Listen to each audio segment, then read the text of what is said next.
San Jose Earthquakes have finally returned to PayPal Park, and maybe more importantly, so has the grit. To kick off the final stretch of the season, the Quakes pull off an upset victory in last-minute, spectacular fashion against the Vancouver Whitecaps to renew our hopes of making the playoffs. My name's Kevin, I'm joined by Luis, and together with the Quakesaholics. Today, we discuss this monumental victory and the road ahead. Luis, I'll kick it off to you first. Initial thoughts on the game? Amazing. I will say, if I was a Vancouver fan, I bet everyone's probably thinking this. You probably feel a little bit aggrieved considering some of the officiating, but I also do think that a lot of the calls were borderline, did go our way, but it's not like there was nothing there at all for all the calls really. That aside, though, I'd still think that this is one of the best teams in the league, and for the Earthquakes to get 3 points is really important considering some of the points we've let go in these past couple run of games. And yeah, a lot of optimism to see that victory. I mean, in terms of just like the raw emotion, getting this win was such a breath of fresh air in terms of recent performances and just a lot of weight off the back and just renewing playoff hopes. I think this is one of those performances that you can't read into too much in terms of the level of play, but I do think that this is one of those matches that you can look at and say, okay, this team at least has the mentality, and that is something that has come and gone throughout this season and hasn't always been here in seasons prior. So I think that's the biggest takeaway in terms of the officiating. Yeah, I see what you're saying, but at the same time, cry, Vancouver, cry.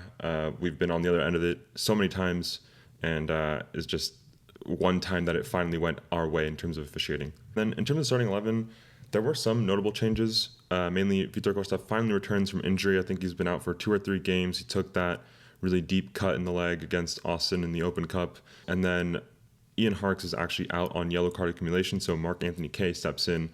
Marc-Anthony Kaye and Bo LaRue is a midfield combo that we've seen few times, and it's almost never worked out. I think this is the first time that this really worked out very well for the Quakes. I think Marc-Anthony Kaye had probably his best performance for the Quakes this season. And then in terms of tactical shifts, really the team played like they usually do, 3-4-3. The only main change is that up top, the front three, Espinosa seemed to have been given more of like a central free roam role. It felt like he was playing centrally for really long stretches of the game. Chicho on the left, Martinez on the right. We're so accustomed to seeing Espinosa just play, like a pure right wing role that this was definitely a big tactical change. If I had to guess why, I do think that bringing on Marc-Anthony Kaye, you lose a little bit offensively compared to having Ian Harkes. And I think this was maybe just one way of kind of adding more outlets through the midfield. We did see Bo LaRue at times get double, triple teamed, and the team would still try to force a pass to him. And so I think that was the case. I think Bruce did well to identify that we did need more centrally, and I think we got that through Espinosa playing in the middle. Yeah, I feel like a lot of Bruce's philosophy is pretty open, giving the players a lot of agency to kind of go as they please. I think Chicho as well, we did see him also being able to move freely as he pleased. And yeah, I think it looked good. I think Marc-Anthony Kaye was fantastic. Marc-Anthony Kaye on paper was a player that we were very high on, and it's good to see that his defensive work rate was fantastic. So yeah, very pleased with him, and hopefully that this can be something regular that we see. Maybe it's a bit of encouragement or competition from the new signing of Ronaldo Vieira. Maybe just on the day he needed a break, whatever it might have been. Hopefully it can continue. Yeah, I was actually just thinking about that. I wonder if there's some kind of like Amazon return policy because like, do we need Ronaldo anymore at this point? I'm not sure. Hopefully Marc-Anthony Kaye can maintain this form because yeah, like you said, he was just all over the field. Multiple interceptions, successful tackles, and offensively as well. I don't mean to write him off offensively. There were a lot of good moments too that the team could rely on him to play through the middle. So yeah, definitely complete performance from him. And then yeah, the other player that stepped in the 11, Vitor Costa, this was amongst his better games. I did get worried when I saw him go down again, like first game back, and within 20, 30 minutes he goes down, had some sort of like a cut or something in his mouth, had to play with some kind of like bandage in his mouth. That definitely doesn't seem pleasant, but he showed his own form of grit in this game to continue on. He generated the foul for the red and the penalty. I think he showed up defensively as well for one of those late game blocks that Daniel had, kind of positioning himself in front of the Vancouver attacker to prevent a second shot. So defensively, really solid. But I think in terms of offense, we definitely saw an upgrade when Ricketts did come in. And of course, it's not a direct apples-to-apples comparison. Ricketts comes in like 90 minutes into the game, so there's lots of tired legs. Vancouver's playing with 10 players for 60 minutes at that point. But yeah, Costa showing good defense, Ricketts making up on the offense, and it was great to see that last-minute goal. Real Goonies DNA, real Grit FC. Been a while since we've seen that. Oh yeah, definitely. To go back to Victor Costa for a sec, I think he's a pretty known variable at this point. He's not going to offer you as much as you might like, or maybe see on the other flank with Dwan Jones offensively. But in terms of defensively, he's always there. He's always willing to get stuck in, like you said. And in that sense, he does do really well, with his responsibilities. But I do think that some of the substitutions when they came on as well, I was a little bit concerned. And yeah, it was tragic, absolutely tragic when you saw Ben White score that goal from just an unfortunate slip from Bruno Wilson, and it felt really deserved. I think when we got that goal, Preston Judd is a player that I've been critical of before, but he's obviously still young, and he's got 5 goals this season, which I believe is his best return for goals in a season in MLS. So, you got to give him credit. You talk when you talk about him, obviously the word like grit comes out a lot. And I do really think that he showed that in this game. It was kind of not a half chance, but one that his just like reflexes, just a very fast ball zipped in right to his foot. He got the connection he needed, and we got the 3 points. At the end of this game, I can only really point to one player as having maybe a potentially bad game. I think Bruno Wilson definitely did not end the game on a high note. Slips, gives Vancouver that equalizing goal in the 88th minute. And even besides that moment, I think some of the passing from Wilson was a little bit off on the night, either slightly misplaced passes or just passes that were too powerful. And we saw this also like in the warm-ups too, just a lot of just like passes that seemed like shots. I don't know if maybe I was just reading into it. What did you think about Bruno Wilson on the night? Yeah, I thought there was a lot of passes, especially out to his right to Dwan Jones, that just were overcooked, like you said, put too much on it. And that's his specialty. That's why he is the center of that back line, because of the fact that he has that range to make those kind of passes. And yeah, I do think that it was a concern. I think defensively, he's good. He's obviously really tall, decent in the air, but there's also maybe some speed that you lose with Bruno Wilson.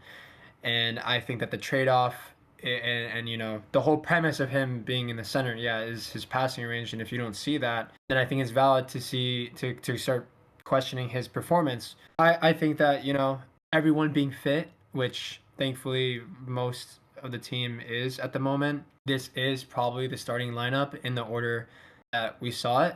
With Romney, Wilson in the middle, and Muni as the right center back. But yeah, I also think Muni has done really well there. Maybe doesn't attempt the same kind of passes that Bruno Wilson does, and kind of also affects the perception. But yeah, I will say I'd have to agree with you. There were some frustrations with Wilson on the day. Yeah, and overall, I think that the defense as a unit did play a lot better in this match.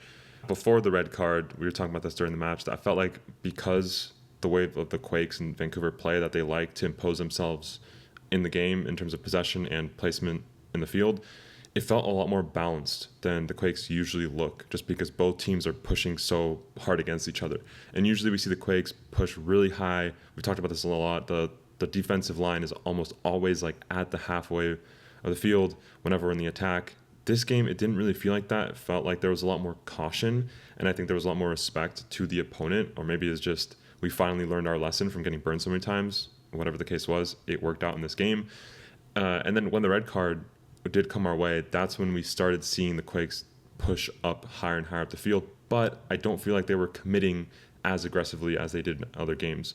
So yeah, there's open conversation about who should be in the starting lineup in terms of just the 3 center backs. You see Rodriguez on the bench, and that's always like, oh, whoa, like he's on the bench again. He's definitely had his fair share of games where he hasn't painted himself in glory, but that is still a consistent player, at least historically speaking. That is a big name for the Quakes. So I think it just points to defensively, when we do have errors, usually they're structural. I think the Bruno Wilson goal that we gave up tonight was just one of those one-off individual errors. But overall, defensively, we played a lot better in this match. But I do think that there's going to be tough decisions to be made in terms of lineup. Like Marc-Anthony Kaye just plays such a good game, and now Ian Harkes is going to be available next week. Now we have to make that decision of, okay, which of those 2 players play? Or would we see something almost, I don't know, radical, I might say, of seeing Bo LaRue maybe not playing because Ian Harkes and Marc-Anthony Kaye have been showing good performances lately? I don't know.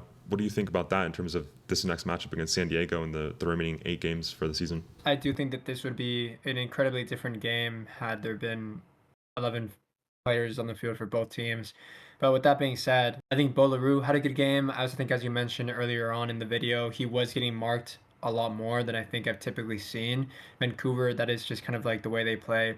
San Diego will be interesting. You know, they also have Dreyer, who is one of the best 10s in the league outright. And I would say that, you know, you do need to have a physical presence to try to counteract some of that. I feel like Mark Anthony Kaye, if he plays like he did tonight, would be great for that. You know, and also I think we've seen a lot where one starts and the other comes on at some point. That's kind of up for Bruce Arena to decide. I think it's like a good, you know, it's cliche, but it's one of those where it's a good problem to have, I suppose. But Harkes has been the starter for this season, and I suppose it's up to what Bruce Arena sees in training, but I wouldn't be surprised if we saw Mark Anthony Kaye start again. And in terms of the back line, I also think that what we saw today is the starting back line. I feel like Rodriguez, if we're going to be a bit more defensively minded and we are concerned about those one-on-one duels, I think Muni, for example, on the night was really good. You see his pace. He was keeping up with players really well. Nelson on the left wing for Vancouver is a difficult player. He's a tricky winger, but I thought Muni was doing really well, definitely in terms of speed. So honestly, I would keep everything the same. But with that being said, I think Bolaru has to stay in the 11. And if there is going to be a change, it would be Harkes for Mark Anthony Kaye, which of course isn't a downgrade really at all either. Yeah, so potential headaches for Bruce Arena in the best way possible, especially with the addition of Ronaldo Vieira, as we discussed in the last video. There's only 8 matches left. This result was definitely in the right direction. I think that's pretty obvious. We saw Judd talking about, honestly, he was really confident, basically claiming that we're going to make the playoffs. I hope that's true. There's not many things I'd want more in life right now than that. To see these kinds of matches that validate the progress that the Quakes have made, it means everything to us as fans. So yeah, 8 matches left, big matchups. We're going to have to play Vancouver again on the road, but things are looking good, and hopefully we can continue this momentum into the next match against San Diego. That'll be on Sunday kickoff at 4 p.m., a little bit different than usual. But yeah, hopefully the fans show up like they did last night. We'll be there, and we'll be here to cover it after that match. So if you made it this far, thanks for watching, and we'll catch you next time. Thanks. Thank you.